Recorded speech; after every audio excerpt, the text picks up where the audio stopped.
Good afternoon, everyone. We have Coach Saleh available. We may begin with questions.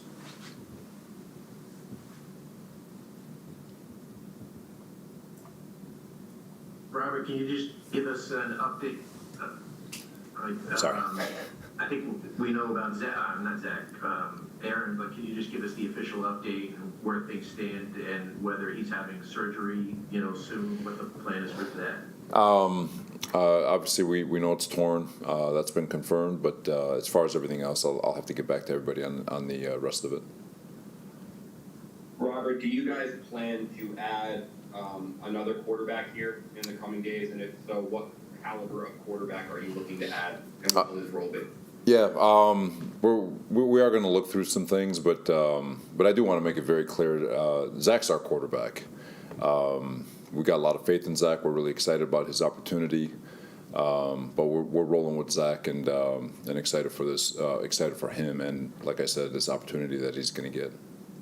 Robert, you guys obviously talked all offseason about how it was going to be good for Zach to take a step back and watch Aaron and learn from him. Obviously, the timeline is sped up quite a bit. Like, what gives you confidence that this sped up timeline can work out for him and that he can handle this moment? Yeah, it's a fair question. He is, from a mental standpoint, he's so much different than this time a year ago. He's in a great frame of mind. He's loving the game of football. He's loving the process that he's going through. He's got a lot of confidence. All the little things that we saw in college that he was struggling with a year ago are not the same struggles he was having that he had. He's fixed a lot of things, and so we're very excited about him. Obviously, he will acknowledge he still has a lot of things to learn and grow, and we're excited to be able to do that with him. I think he's been able to rebuild rapport with his teammates, and just the overall, just the way he's kind of handled himself has been fantastic. But everything about him is just so much different than a year ago. So we're, like I said, is it happening faster than I think anyone expected, obviously, under the circumstances, but he's somebody that's made a drastic improvement from a year ago. Robert, you just mentioned he's rebuilt the rapport with his teammates. Obviously, that was an issue last year after the New England game. How have you seen him do that this offseason? Let me fix that word rapport. It's more confidence. I should say confidence in terms of just his ability to from the process and the practice habits. Not that they were bad. It's just there's a confidence. Like, teammates want to see each other make plays and have confidence that you can do your job to the best of your ability. And I think just over the course of OTAs and training camp, Zach has had a lot of success.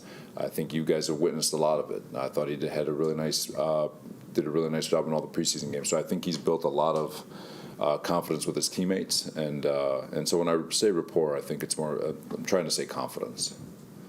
How would you describe your level of disappointment right now, Robert? For us? I got you. And looking at the injury, yeah. Yeah, no, I got you. What are you feeling? I feel more for Aaron than anyone. He's invested so much into this organization, so much into this journey that he's embarked on, and wanting to be a part of what we've got going here, and how much he's invested in not only this organization but his teammates, himself, this fan base, the city. So I have a lot of emotions for him. As for us, it doesn't. It's really all about him. It is. I'm not. I don't look at it like a woe is me here for the organization. I think guys are excited about being able to step up and continue the things that we've been building. But a lot of hurt for Aaron. Robert, with Aaron, just to confirm, you don't know if he'll need surgery yet, but he's out for the year. He's out. Yeah, he's out for the year. He needs surgery. I just don't have any details for you guys. Robert, there was a report that the play that Aaron got hurt on was a cut block. There was a report from the Athletic that Aaron had voiced his that he wasn't necessarily a fan of the cut blocks because it kind of forced him to throw earlier and removed the ability for him to extend plays if he wanted. Is there any accuracy to that? And if so, I mean, why continue to keep that in the playbook? I don't know about that one. That hasn't come across me in terms of whether or not there is displeasure or anything. Quick game, ball coming out now, get guys' hands down. There's a bunch of ways to do it, but no, I don't have anything for you on that one. I haven't heard anything through the locker room on that. I know how you say thinking about the organization and think about Aaron. How difficult is it for this franchise that's been through so much? I mean, everything was going to be on him, and to go through what you've gone through now. I don't know why people are trying to put an obituary under our team name. Aaron is an unbelievable piece to this whole thing, and we love him. But I think there's 52 other guys in the locker room, plus the 16 practice squad guys that believe that we can do a hell of a lot of good things here. And we've got championship caliber defense. We've got great skill guys on the offensive side of the ball. Our O-line is going to continue to gel and get better, but. We're excited about our group. We've worked hard over the last couple of years, players, coaches, scouts, GM, building a pretty cool organization. And so there's still a lot of faith in the locker room on the things that we can still accomplish this year. So while the outside world can go ahead and write whatever story they want to write, there's still the true story being written in this building. So. Robert, with that being said, right, and, it's fair, no one should be writing your obituary, but expectations are different without Aaron Rodgers. You guys put a lot into getting him at the beginning of the offseason. Woody said you guys felt quarterback was the missing piece, right? Like he was the piece to get you guys over the top. Now he's gone after 4 snaps. Doesn't that alter expectations for this team? Like I said, expectations for us are always the same. I've said before, you could be an expansion team in the NFL, and you're still expected to go 17-0. It's expectation versus controllables, and we never talk expectations, because the expectation is to go out. The only expectation we have of ourselves is to go out and do our best every single day and maximize who we are and go to bed better than when we woke up. When we woke up, and that's all you can ask for. The expectations of winning and losing is the narrative that gets created outside the building, which is expected. That's part of the job, but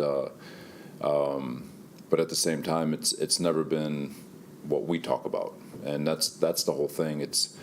If you talk to them all, the same things that were being talked about with regards to winning championships and winning divisions and all that, they're still going to say the same thing. Fully expect them to have that mindset. But again, you can't achieve any of that unless you go out and attack the day and attack the moment and do the best you can. So, while narrative might change on the outside world and the articles that are being written, the expectation here is still continue to give ourselves an opportunity to put our best foot forward. You said you were going to look through some things for a backup quarterback. Does that entail veteran free agents or the trade market? Yeah, but I guess the message I'm just trying to deliver in terms of, we're going to look at everything. Preferably, not preferably, but you're going to look at veterans, you're going to look at young guys, but under no circumstances any of this a competition. This is Zach's team, and we're rolling with Zach. Robert, how does Does Boyle become the number 2 this week? Tim Boyle will be elevated, yes. Robert, how does change the offensive strategy, if at all, with Zach's skill set compared to Aaron's? It's kind of a game plan question. I'm going to hold that one. We still think Zach is fully capable of doing executing the offense. Obviously, there's going to be nuance that might be different, but as far as getting into too much detail on what that game plan will be, I'm going to hold that one. Robert, what were your conversations like with Aaron? I'm sure you had a chance to talk to him today after he left the building. And did any of those conversations enter into his future and what happens beyond this year? As you guys can imagine, he's down. I'll let him answer those questions. I did not get into the future of what he's expecting or what he's thinking. That's I think that's a conversation tactfully left for another day. But he's, as you can imagine, with everything that he's invested and it lasting 4 plays, he's obviously a little disappointed. Robert, do you have a sense on whether he'll still be around the building after surgery this season? Do you expect him to still be involved with the team? Yeah, I think I speak for everyone in the organization. We all want him here. We all want him to be connected, and I think he wants to be here. But again, that's something that we'll continue to talk about, just trying to let him breathe and give him some time to digest everything that's happening. I think a couple more, Coach. A couple more. Robert, you look at NFL history, there's a lot of teams that have lost starting quarterback and have been highly successful with their backup over the course of an entire season. Is that kind of the mindset that you in the locker room are taking right now and sort of looking at those examples and seeing what kind of work then to try and use now? No, it's every situation is unique, but obviously there's precedents. It's not going to be the first nor the last time that starting quarterback goes down and somebody rises up to the occasion and rolls. It's what we're all very, very confident in is one of the things, and I think people forget, is that when Zach Wilson was a starting quarterback a year ago before the bye week, he was 5-1 as a starter. With Breece Hall and ABT and everybody healthy, and then we lost half our offense, and then a whole myriad of things that I'm not going to get into with regards to that whole situation. But Zach is a very capable quarterback. He has proven to be a very capable quarterback. We've got what we believe is a championship caliber defense, and like I said, we've got skill guys that we're all very confident in, and an offensive line that's, knock on wood, healthy. Hopefully, can stay healthy and continue to build continuity. So.